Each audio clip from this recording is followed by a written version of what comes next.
Hello guys, আমি প্রিয়াঙ্কা। সকালে বস এখনো সবাই ঘুমাচ্ছে, আমার আর মেয়ে 7 তাড়াতাড়ি ঘুম ভেঙে গেছে। কি করব ভাবতে ভাবতে বানিয়ে ফেললাম রুটি আর তরকারি। দেখছা কেমনে রুটিগুলো ফুলছে, উল্টে পাল্টে একদম সেঁকে নিচ্ছি একদম।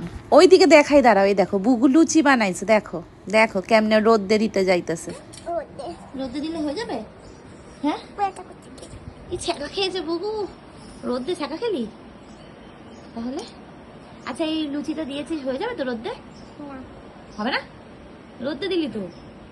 দেখা যাক, ঠিক আছে, এই লুচিটা রোদ্দে দেওয়া আছে, এটা হয় কিনা। বুগু এটা খাবে, ঠিক আছে। ওকে আমি যতই তরজুত করে খাওয়াই না কেন, দেখবে দেখো, এই যা, না না না, খাবেই না বেটা, খা খা, নে ধর। একদম ঠুসে দিয়েছি। ব্যাস, গরমকালে ডাবের জল খেয়ে একদম পেটটাকে ঠান্ডা করে নিতে হবে। নে, ডাবের জল খেয়ে পেট পেট ঠান্ডা করে নে তো ছুটি। যা গরম পড়েছে, তোমরাও কিন্তু খেও রোজ প্রত্যেক দিন। টাকলু মজা করে খেয়ে নিচ্ছে চিকচিক করে, দেখেছো? আমার অনেকদিন ধরে একটা পড়েছিল জানো তো, এই দেখো স্পা ক্রিম, করাই হয় না। এই যে টিকটিকি লেজের মতন চুলগুলোকে একটু টেনে টেনে দুধ দোয়ানোর মতন একদম ক্রিমগুলো মেখে নিচ্ছি। দেখছো কইটুকুনি চুল রয়েছে, সেটাকেও একদম মেখে মুখে একদম সাফ। খুব গরম লেগে গেছে ভাই, ঘরে যদি একটু আইসক্রিম থাকে তো খুব ভালো হয়। চলো দেখি একটুখানি আইসক্রিম ফাইসক্রিম আছে নাকি। ট্যান ট্যান, দেখছি তো আছে। ওইদিকে আবার একটা বাটি দেখছি, দাঁড়াও এই বাটিটাই খেয়ে নি। গরমকালে কার না আইসক্রিম খেতে টুকটুক করে ভালো লাগে, তাই না? ওহ, যাই হোক, মজা পেয়ে গেলাম আইসক্রিমটা খেয়ে। এই দেখো, একটা স্ট্রেটনার কিনেছিলাম, বেশি দাম না, এই 200-250 টাকা নিয়েছিল, ছোট্ট মিনি একটা।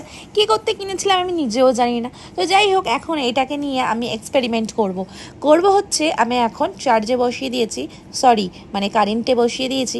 এখন আমি রেডি ফেডি হয়ে নিচ্ছি, চুল ফুল নিয়ে একদম নিয়ে বসে পড়েছি, মোটা দাঁড়ের চিরুনি নিয়ে। আমার আবার সরু দাঁড়ের চিরুনি হয় না বস, প্রচুর মোটা চুল তো, যাই হোক আজ সেটাতে পারি না। তো এখন আমি বসে পড়েছি আয়না ফায়না সেটিং ফেটিং করে। এখন আমি এই দেখো, আয়নাটা সেটিং করতেও পারছি না, ওইদিকে আমার সাথে শাশুড়ি কী যেন বলছিল, আর আমি ওইটা নিয়ে হাসাহাসি করছি। এদিকে আমি একটা আয়না বসাতে পারছি না। তো আমি এখন এইটা স্ট্রেটনারটা তারটা ছোটো হয়ে গেছে, এখন আমি তারটা ঠিক করে নিচ্ছি। তারপর দিয়ে এখন আমি চুলটাকে স্ট্রেট করব।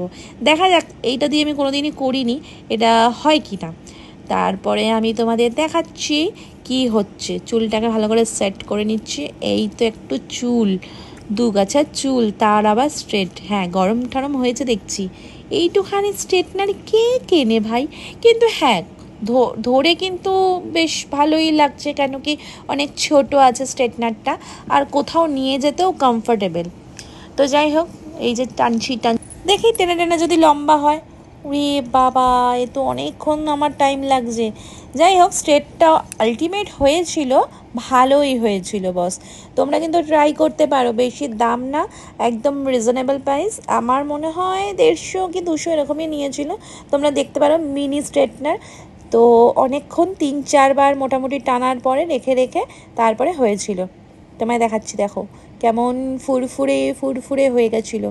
ওইদিকে আমার শাশুড়ি বসে বসে হাসছিল, আর মাম্মায়ের সাথে আমি বক বক করে যাচ্ছি কন্টিনিউ। তো এই যে হয়েছে, দেখে নাও, চুলটা আমার ফুরফুরে হয়ে গেছে, দেখেছো? এই দেখো, ফু দিয়ে দেখাচ্ছি, দাঁড়াও তোমাদেরকে।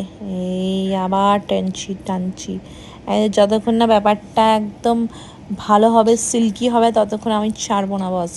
একদম অনেকক্ষণ টাইম নিয়ে, হাতে সময় নিয়ে বসে পড়বে, তারপরে আস্তে ধীরে টেনে টেনে টেনে টেনে করবে।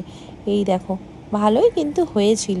একটু সময় নিয়ে ধৈর্য নিয়ে করতে হবে। যাদের আমার মতন ছোট্ট ছোট চুল আছে তাদেরই ভালো হবে, এছাড়া বড় যাদের চুল তাদের কিন্তু ঠিকঠাক হবে না। কিন্তু এই দেখো স্টাইল মারছি কিরকম, ফু দিয়ে দেখিয়ে দিলাম, দেখেছো? টাটা, দেখা হচ্ছে নেক্সট ভিডিও।